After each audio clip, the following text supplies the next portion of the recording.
Ассаляму алейкум, сахлы достлар. Здравствуйте, приветствуем вас на YouTube-канале Джамлы Радио. Сегодня в гостях у нас Серия Кокче, молодой крымско-татарский автор. Вот, кстати, по поводу слова «автор». Нам привычнее говорить «писатель» или «поэт».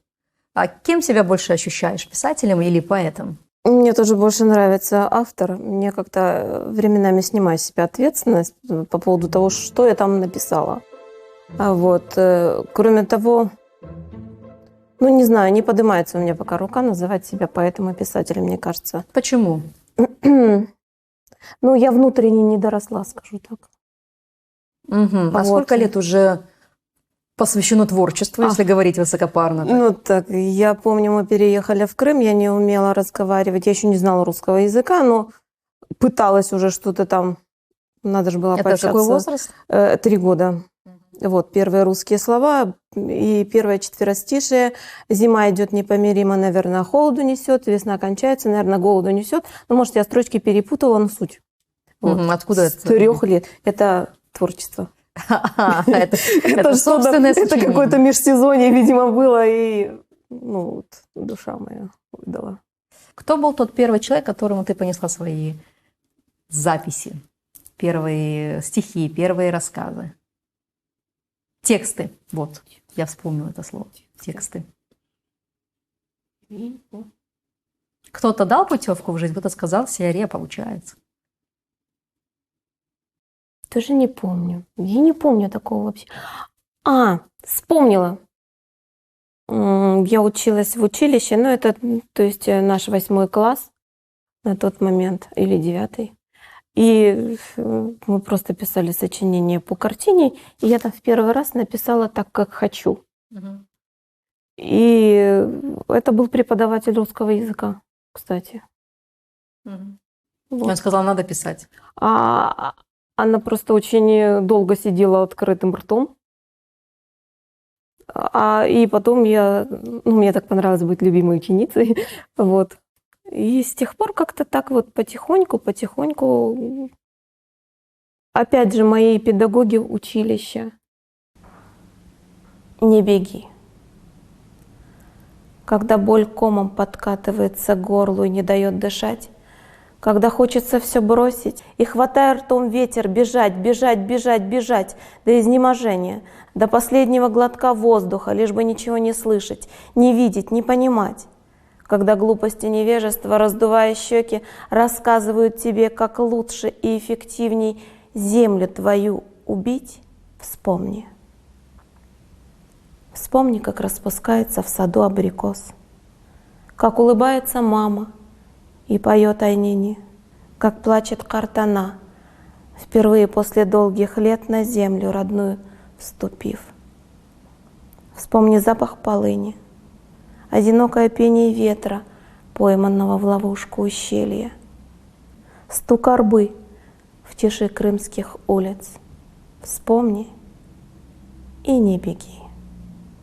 Получается, что ты и твои коллеги, с которыми ты, например, выступаешь, вы билингвалы. То есть вы одинаково хорошо пишете и на крымско-татарском языке, и на русском. Это такой феномен этого нашего времени, примета времени? Я думаю, что да. Потому что первое время мне все время хотелось услышать мнение человека, лингвиста, литературоведа, в достаточной мере, как я считаю, знающего русский язык, чтобы он мне сказал, это стихотворение написано на русском языке. Да, это именно русский язык. Это русский язык все-таки. Это, не, скажем так, в принципе, мы знаем, да, в интернете много всего бродит, ходит, мы можем сравнивать. Когда мне несколько раз утвердительный ответ я получила, тогда я уже более-менее перестала сомневаться. Просто я разговаривала с девочками, с которыми дружу, да, с которыми мы пишем, практически на одной волне пишем, по поводу того, как приходят стихи на русском и как приходят стихи на крымско-татарском. Если он приходит на крымско-татарском, он приходит только на крымско-татарском, все остальное это будет перевод. То есть мы не переводим с русского языка на крымско-татарский, дабы что-то написать. Он пришел именно на этом языке, и он гармоничный именно в этом языке. Может ли стихотворение прийти, если не хватает словарного запаса на родном языке? Но он приходит, как приходит. Но у нас обычно два варианта я встречаю. Есть стихотворения, пишущие, у которых замечательный, да, внутренний мир такой богатый, но они не могут с помощью лексики выразить, потому что не хватает постоянно чего-то. И есть люди, у которых замечательный лексический багаж, но не хватает каких-то чувств, глубины чувств. И это более математические стихи больше получаются. Они замечательно выверены, они на крымско-татарском языке, но их хочется сложить на полку. Поэтому в данном случае, по мне, лучше пусть не хватает лексики, которую можно подтянуть, да, доучить, я не знаю, ну, достаточно, наверное, разговаривать. Ну, у нас у всех ее не хватает. Ну, я согласна. Да, мы постоянно чего-то... Но если стихотворение пришло, оно пришло в том виде, в котором вот оно будет вот таким простым. Келме артамдан, yolumda turma, elimde kılıç, yüreğim zoruna. Menecidatlarının айтылмас сыры, каядагыларының үзүлмес yeri, алтын бешикнең айненелери, хор топрагымның efsanelari. Mende gurbetning eng titiz sesi. Mendir sevginin temiz nefesi. Bu hepsi men. Yolumda turma. Bezdim, usandım yat kanunlardan. Çalış kılıçım, yırlasın zoruna. Kelme артымдан. Yolumda durma. Saklandı güneş çöl otlarına. Sarıldı nurlar atның ялына. Çap менің атым. Вақытың келді. Тілсіз миллетім eşitsin мені. Келсін артымдан. Тұрсын yanıma. Elimizde kılıç. Kalbimiz зурна. А крымско-татарский язык, он откуда эти знания? Крымско-татарский вообще эти знания бабушка, родители. У нас русского языка не было в семье. Это был хороший крымско-татарский, да, это был диалект, но это был такой диалект, когда вот, ну, помню, меня заинтересовало потом, как филолога бабам, долго ходил, видимо, в каких-то неудобных туфлях, пришел домой и снял, и говорит, аяхларым гулей. Ну, куле в смысле. И, ну, меня так это как-то тронуло. Думаю, вот так же можно сказать. Это так просто, красиво и точно. Потому что они были настоящими носителями языка. Потому что они думали, они чувствовали, и эти чувства могли... Им тоже не хватало той же самой лексики, но они умели как-то это достать оттуда то, что им нужно из багажа. Что значит пришло? Как вообще этот процесс происходит? Вот не первый раз я общаюсь с людьми пишущими, они говорят, приходит. Только записывай. Как это вообще? Что это? Что там? Магия, волшебство? Откуда оно приходит? Это, наверное, какое-то определенное состояние человека.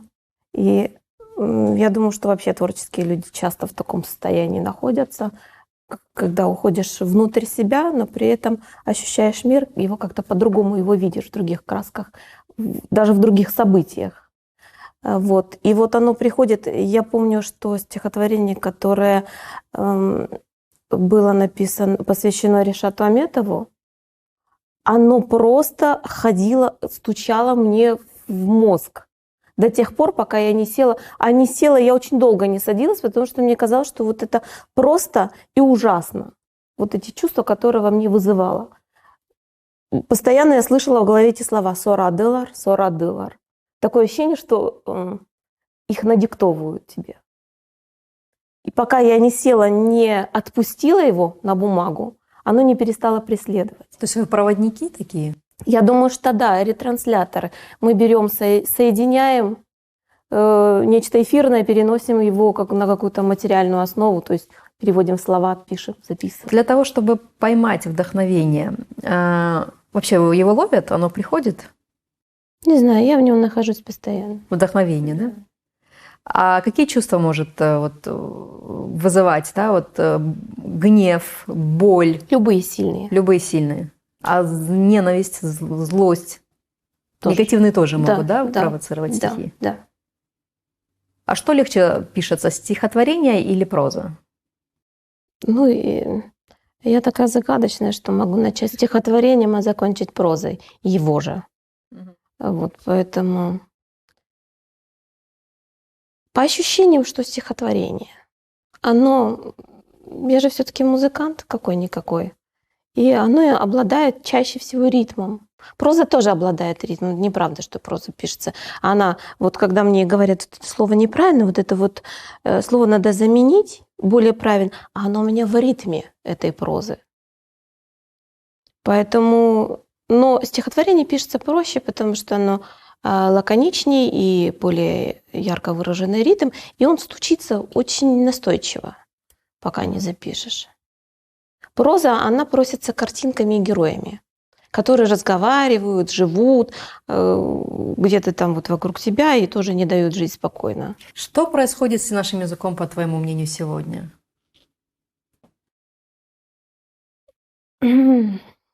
Я понимаю, что сейчас кто-то скажет, вы сидите сами на русском и общаетесь, да? Может быть, я приемлю эту критику, но, опять-таки, если о проблемах крымско-татарского языка разговаривать только на крымско-татарском языке, поверьте, что аудитория будет меньше, да? И, наверное, я это делаю сейчас сознательно. Нас, конечно, чтобы подсмотреть, подслушать, не надо крымско-татарский учить, надо учить русский, украинский, там, может, английский, но не крымско-татарский, к сожалению, так получилось. Я думаю, что, я все же надеюсь, я думаю, что все исправится, все выправится. Все только от семьи, не надо чуда ждать, не надо ждать чуда от школы, от курсов, от всего остального, если мы дома не говорим. Если мы не говорим на родном тогда, когда ребенок родился, и до какого-то определенного возраста, хотя бы до 5 лет, если мы мамы, папы, если мы бабушки и дедушки, если 80-летние наши бабушки с внуками разговаривают с маленькими, мучаясь, измываясь над собой, разговаривают по-русски, то особо надеяться не на что. Я не видела ни одного русского, который говорил бы «ананг бабан». Но мы почему-то все мамы и папы. Есть какие-то вот слова, которые формируют, как Вильгельм фон Гумбольдт в свое время говорил, о том, что и вот это вот языковое облако, которое формирует нас. Мы действительно, наше мировоззрение, не только мировоззрение, наши какие-то, мне кажется, внутренние душевные отклики формируются от языка. И очень важно именно вот этот вот период, когда дети маленькие, когда они слышат родную речь. Потом можно всему, чему угодно. Я не думаю, что все очень страшно. Надежда есть. Мне единственное, что я не приемлю, когда начинаются нотации по поводу того, что «она телендейла фетнес». Нельзя нотации читать, это отвращает. Язык должен быть модным. Язык должен быть, на нем его должны нести люди, которые лидеры мнения, скажем так, да, на которых, глядя, молодежь захочет быть такими же, как они. Только так. Как только начинается говорить на родном, замечание, это тут же вызывает противодействие внутри. Ну, это, конечно, зависит от того, как говорить, но в принципе. То есть вот это бесконечное отдергивание, оно работает Оно только работает против. в обратную сторону. Это мое мнение, но я просто за этим давно наблюдаю. Я давно размышляю над тем, вот если мы начнем говорить на крымско-татарском не только на тему любви к родине, не только говорить о депортации, о боли. Если мы начнем говорить все, да, писать на этом языке, пусть эти темы будут бытовые, пусть эти темы будут беру грех на душу, неприличные. Но если мы начнем это делать, мне кажется, тогда язык наполняется какой-то жизнью. В противном случае он становится латынью, которая вот только для книг, только для вот стен университетов. Вот это мои такие ощущения. Мне тоже очень... искусственные. Да. Очень болит эта тема, и я не вижу, к сожалению, вот решения, да, вот, которое было бы на поверхности. Есть такое ощущение, давно есть такое ощущение, что мы несколько так искусственно разговариваем. Но, мне кажется, все-таки есть люди, на которых можно ориентироваться, которые разговаривают с Аллаха шкур на живом крымско-татарском языке. Я с удовольствием вот недавно у тебя же в передаче Бекир-ага, например, слушала, да? Угу. Ну, мало то, что я была согласна с ним совершенно по поводу матбуат меселелери. Вот. Мне очень нравится, например, как вот он живым языком разговаривает. Есть такие люди, как Шефхапте консул, у которой, ну, шикарнейший язык. Причем шеве, да? Да, притом и не один, кстати говоря. И просто слушать. Вот то, что Джанлы сейчас делает, вот эти проекты, это очень замечательная и очень полезная. Не только она информативная, она полезная просто для нашего уха. Если мы не будем искусственную среду языковую создавать, ну, то есть искусственно ее создавать, если у нас в семье не получается, ну, нет у нас... Где-то слушать, где-то брать. Слушать, чтобы это было интересно просто, чтобы это не была речь такая, которую надо со словарем там в напряжении сидеть, останавливать, записывать. Таңда сөне қара кече. Ич жоқ көзімде. Йылдызлар сақылқлашалар. Сіңелер көк yüzіне. Бір қасевет жүрегімде. Бір sevgim, ağrım.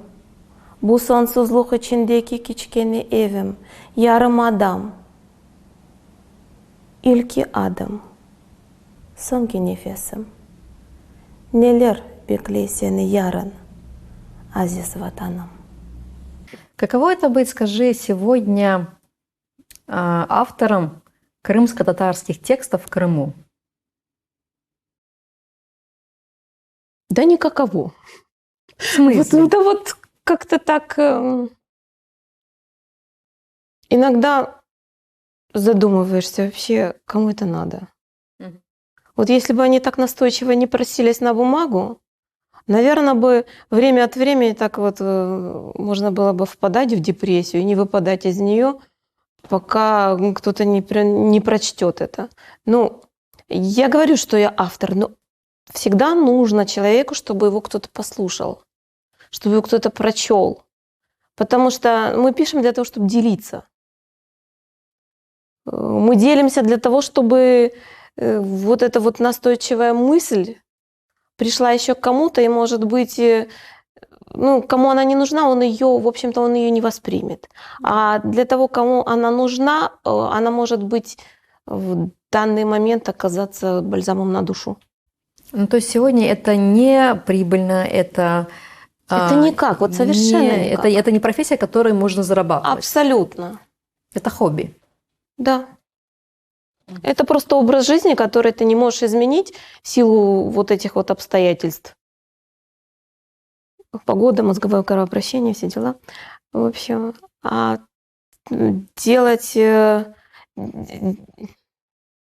Поддержки, соответственно, тоже никакой, да, нет, извне? Нет. В плане публикаций?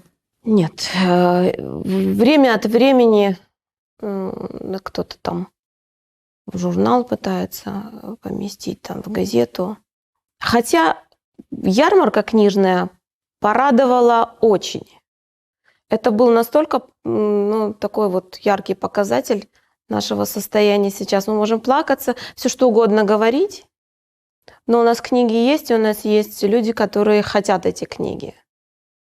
И, возможно, если бы у нас были бы возможности как-то чаще через книги обращаться к читателю, ну, в силу просто обычной нехватки денежных средств, да, мы этого не делаем. Если бы у нас эти возможности были больше, возможно, что эта ярмарка была бы больше, читателей было бы больше, и возможно, что, ну, я не знаю, я, например, с удовольствием читаю ту же Урие Кадырову, которую бы я хотела в книге почитать, да. Севиль Кинжи недавно вышла, замечательная. Я бы с удовольствием Алие Кинжалиеву, Майе Сафет читала бы. Алие уже вообще давно просится в книгу. Но пока что только просится, потому что это финансы. Ну и массу людей таких я могу назвать. То есть чьи бы книги я с удовольствием... Есть. Молодые авторы есть. Когда плачутся, говорят, у нас нет литературы, я совершенно не согласна. Их есть, и как вот для численности нашего народа, я считаю, что их даже много. Достаточно. Просто их надо видеть и пытаться их немножечко выдвинуть, может помочь. А не заталкивать, не закритиковывать, да, не забивать в угол, для того, чтобы человек сказал, ну, зачем мне это надо, лучше я пойду там бухгалтером буду, чем писать, для того, чтобы меня просто заклевывали там, например. Мы когда-нибудь перестанем писать о депортации? Рефлексировать на эту тему? Писать мы не перестанем. Мы, может, перестанем выплакивать так вот из глубины. Мы, может быть, ее будем просто помнить. Как урок, как горький урок, как боль. Но мы ее не выплакали, мы ее не выговорили, мы ее не выписали.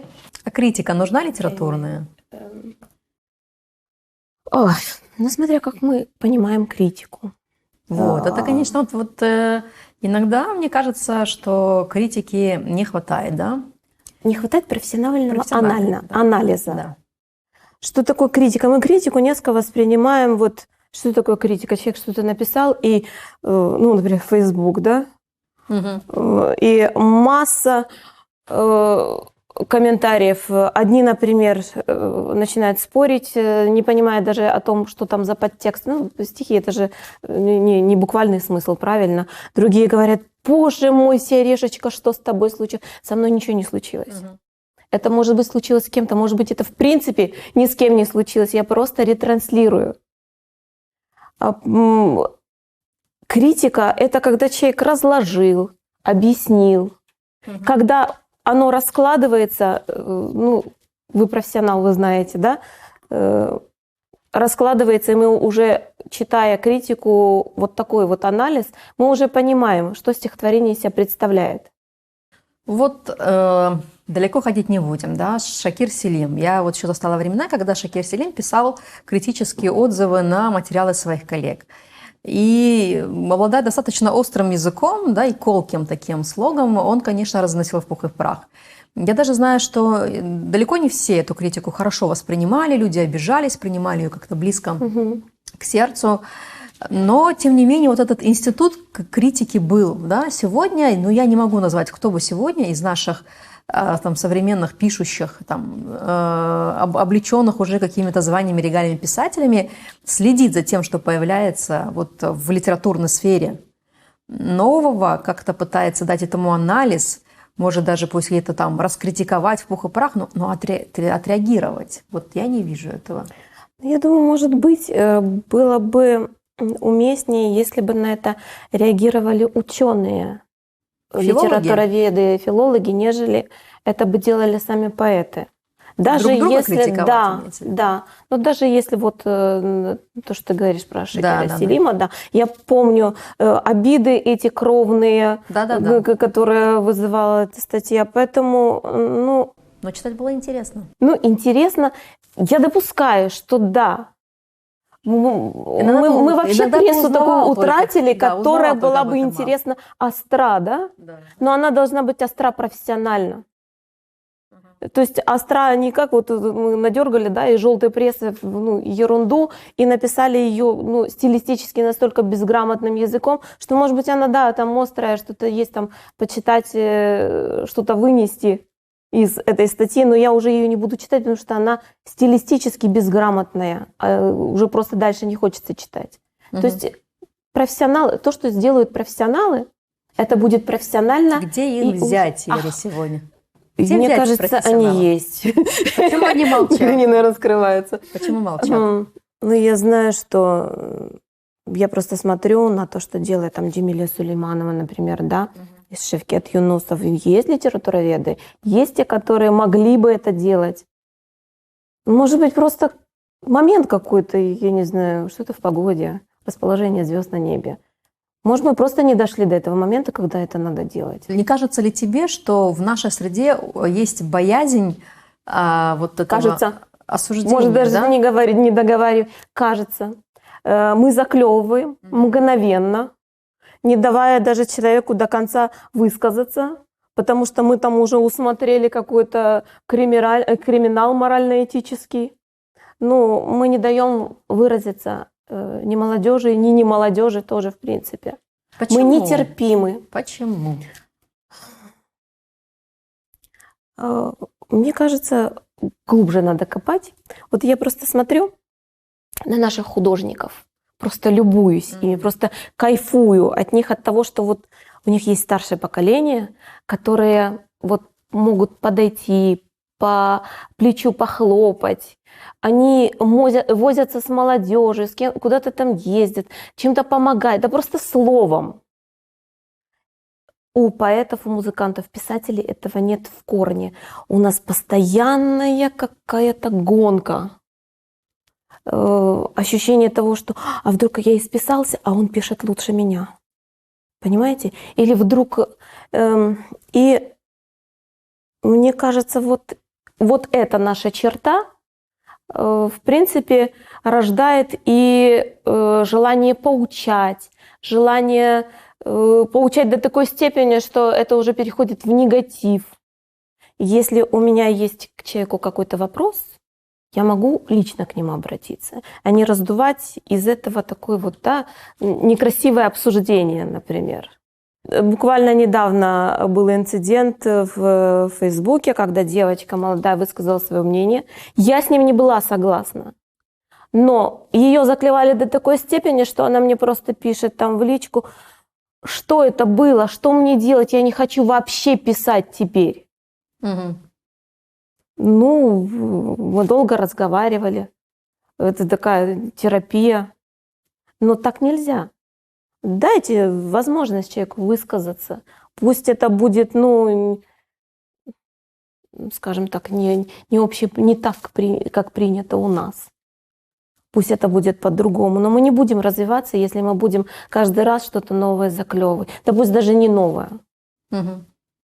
Ну, просто немножечко такта и доброжелательства друг к другу. Возможно ли это в этой среде? Вот почему-то у художников получается, да, ты говоришь, а только ли у нас такая проблема, либо это какая-то общая такая вот литературно-писательская? Ну, я думаю, что она вообще есть такая проблема, но просто мы как-то это делаем нарочито. У нас это видно, заметно. И я это наблюдаю уже больше 20 лет, еще с момента студенчества своего. Уже много лет свободу выращивали в клетке. Ее вывели опытным путем, и получилась она немного хиленькая. Да и свежего воздуха в клетке не хватало. Опять же, недостаток витамина D, так как настоящие солнечные лучи лишь изредка скользили по прутьям, а так в основном лампочки. Свобода была худая, длинная, костлявая и отдавала синевой. Справедливости ради скажем, что иногда к синеве примешивался и зеленый оттенок, и тогда она казалась ярче, но при этом ставала еще более несчастной, еще более хилой. Ей постоянно делали какие-то прививки, уколы, но от них она делалась только печальней. И вот однажды собрались почти все ведущие ученые и стали совещаться, как же сделать свободу еще счастливее и еще свободнее. Они наперебой говорили, что, в общем-то, она выглядит вполне прилично для этого времени года. Даже сначала подумали, что, может, надо увеличить количество инъекций. Но изможденная свобода повернулась той частью, куда ее кололи. И все ведущие ученые увидели, что увеличивать-то, в общем, уже и некуда. Надо сказать, что ученые сделали все, что могли. То есть совещались целую неделю. Были предложены пути по преодолению немочи свободы, как то начать ее кормить или прекратить кормить совсем. Заменить прививки таблетками, подливать в воду спиртное, витамины, дрожжи и так далее. За эту неделю Свободе стало совсем худо. Она начала терять сознание, стала забывать, кто она такая есть, временами бредила. Обессилевшие от такой напряженной работы мозга ученые наконец смирились с тем, что спасти Свободу уже не удастся, и накрыли клетку с умирающей внутри Свободой темной тканью. Принесли цветы, красивые цветы, много-много красивых цветов, в знак того, что она у них все-таки была. Хоть и хиленькая, но была. А может, она и до сих пор жива там, под темной тканью. Как тогда отличить графомана от человека пишущего? От ощущений, которые вызывает то, что он написал. Угу. Потому что, слышишь человека, который через себя пропустил, да? И волосы дыбом, мурашки по телу, да? Или это слезы, или это смех, или это сердце стучит. То есть это какие-то ощущения, которые вызывают... А у нас много графоманов? В нашем социуме, я имею в виду. Достаточно. Их, я думаю, достаточно везде. Я думаю, что, почти что 50 на 50. Именно графоманство? Графоманство, да. Я думаю, что... Как с ним бороться? Надо ли с ним бороться? Никак. Почему? Это явление. Их печатают газеты, то есть кто-то потом, ты говоришь, я себя не могу называть поэтом, а кто-то замечательно называет себя называет, глазом не моргнет. Я вообще против того, чтобы с чем-то бороться. Явление, оно и есть явление. Оно, если не жизнеспособно, оно себя и живет. А бороться, это как с ветряными мельницами.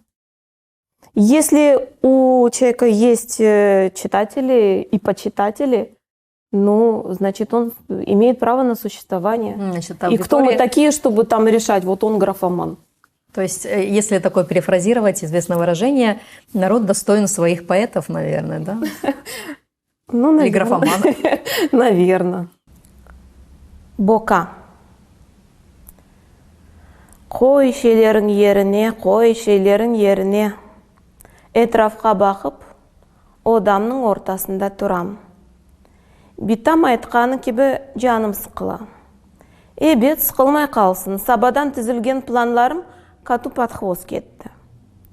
О қату-пат хвост не олғаны білмеймін, ләкин бабам кемерде ачувланып, бүгін бұтын ішлерім қату-пат хвост кетті дей. Не екен? Ойынжақларыңы топла, урбаларыңы ер-еріне асып қой дейлер бұйықлер. Мен не сізге кухарка, кухарка дегіл, ғалба, недір шуны, сон битамдан сорарым. Мерақлы бір шей, егер жаның мағырса, яды бір ерімні ұрсаң, еңелдеме, ағылама, ақайлар ағыламаз дейлер. Интересно чықа екен. Битамның бір ері ағырғанда, о еңілдей, чүнки о ақай дегіл, о қысчық. Маңа есе ағыламаға мүмкін дегіл, ама қысчықларының ішінің бұйырмаға ләйіқтір. Сон, қайда адалет? Адалет қайдадыр, мен сорайым. Сан кештанларым долапта олмаса, түсінің деңгіштірежек, яда қачажақ. Тек аран күчікче олғаным вақытта қартанам, олар ерінде олмасалар ағылайжақлар дейді. Шымды бойле масал, мен кебі балабан егетке келешмей. Оның үшін башқа сойыны уйдурдулар. Сан кемдір. Шейлерімні еріне қоймасам, яда сөз діңілемесем, бока кележек екен. О айтувлы боканда ғалба башқа бір іші жоқ, мені веменім кебілеріні тешкеріп юре. Бұл бұйыклер пек ошылылар. 4 yaşındaki егет ойле бала масалаларына инаныр ма? Да, анамнен қартанамдан бойле бір шейіні сорамақ істейім. Олар өз урбаларыны бір кереден топламаға огренділер, жоқса огренгенже бокауларын да бір қач керет ішлемеге мejbur олды. Түшінжелерім кенеде бокаға келіп шықты. Бока да бока, ким көрді, ким ешітті. Мені құндағы баласы беллейлер. Eğer de boka gerçekten de olsaydı, meni çoktan tişler edi. Misal üçün, geçken hafta bitamның közlükleri joyuldu ve birazdan boranның yuvasından çıktı. Herkes borandan gördü.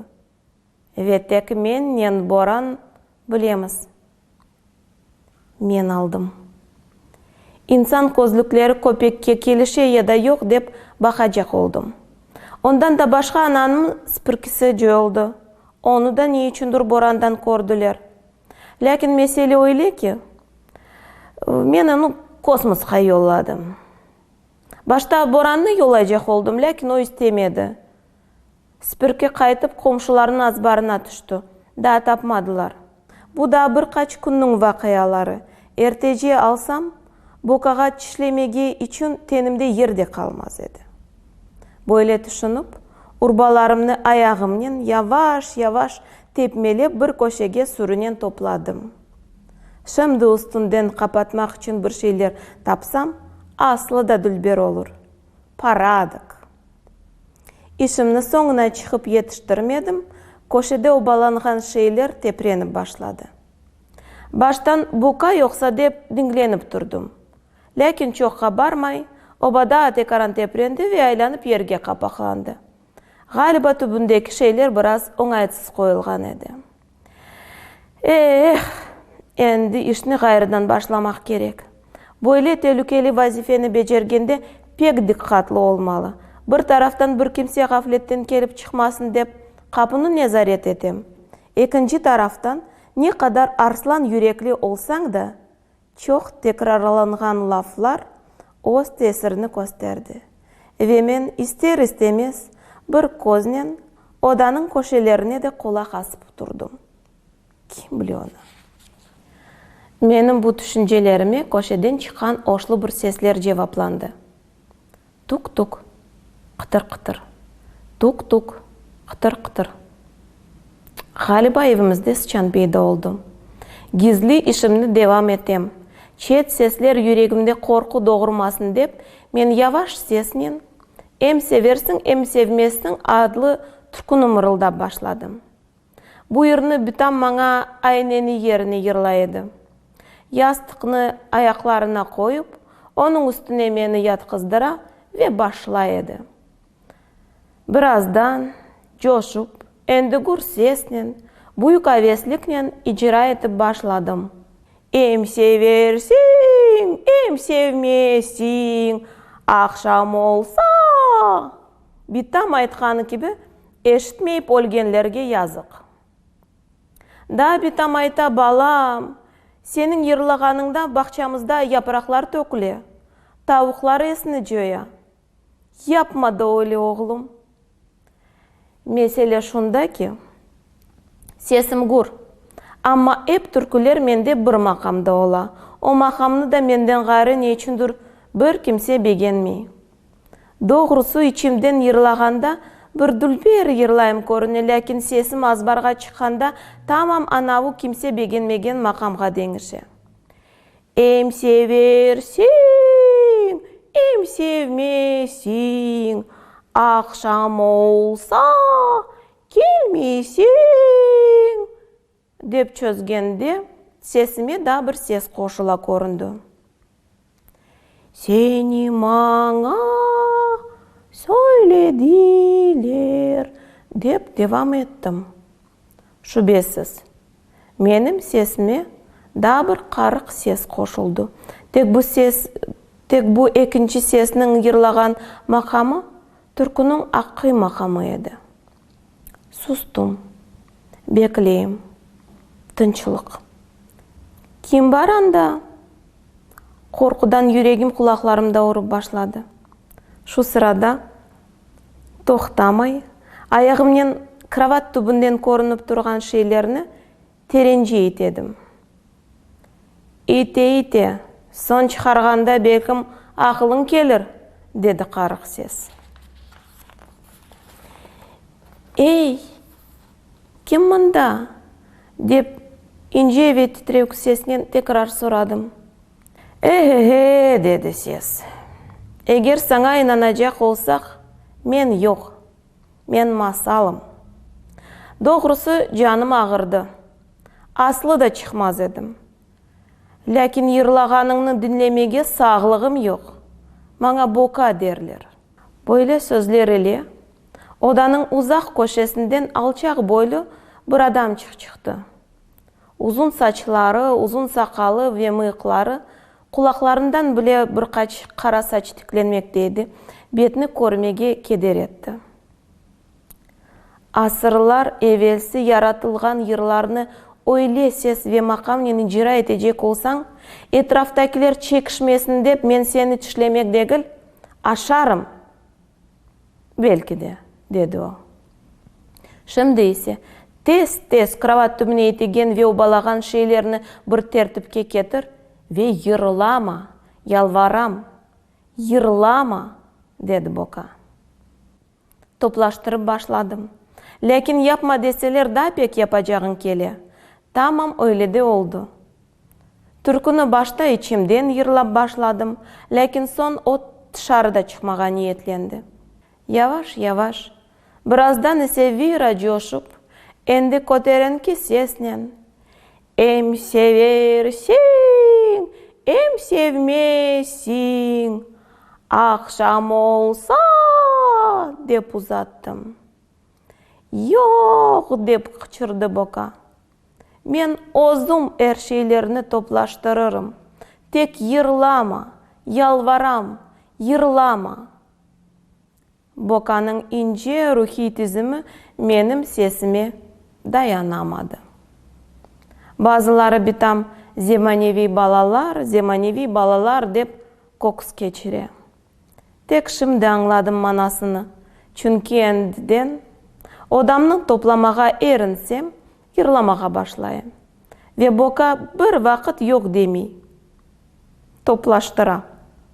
Bundan da gayrı Boka kimerde ana babalar, kartana kart babalarının balalıkları hakkında hikayeler ayta. Men ise merakmen dinleyeyim.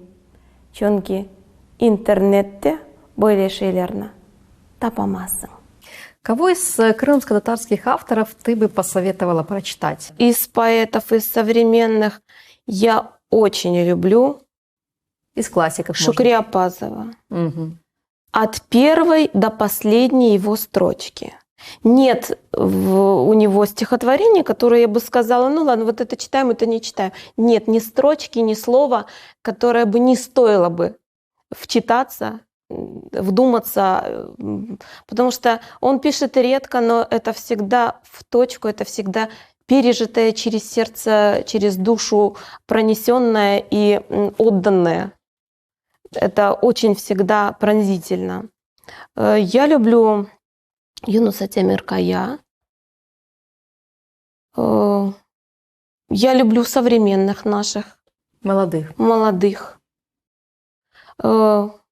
Шамиля Алядина люблю в любом. Да, классик. Люблю Шукри Апазова. Я благодарю тебя за эту беседу. Благодарю тебя за мысли. Я желаю, чтобы цели все-таки стали реальностью. Мечта стала былью, да, и воплотилась в жизнь.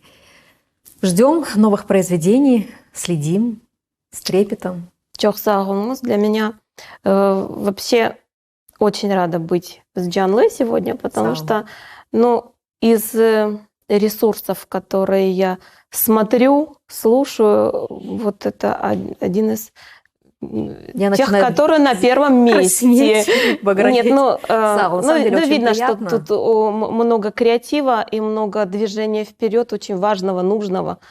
Здорово. Арда Куролсон. Сау. Я надеюсь, до новых встреч. Сау. Пока.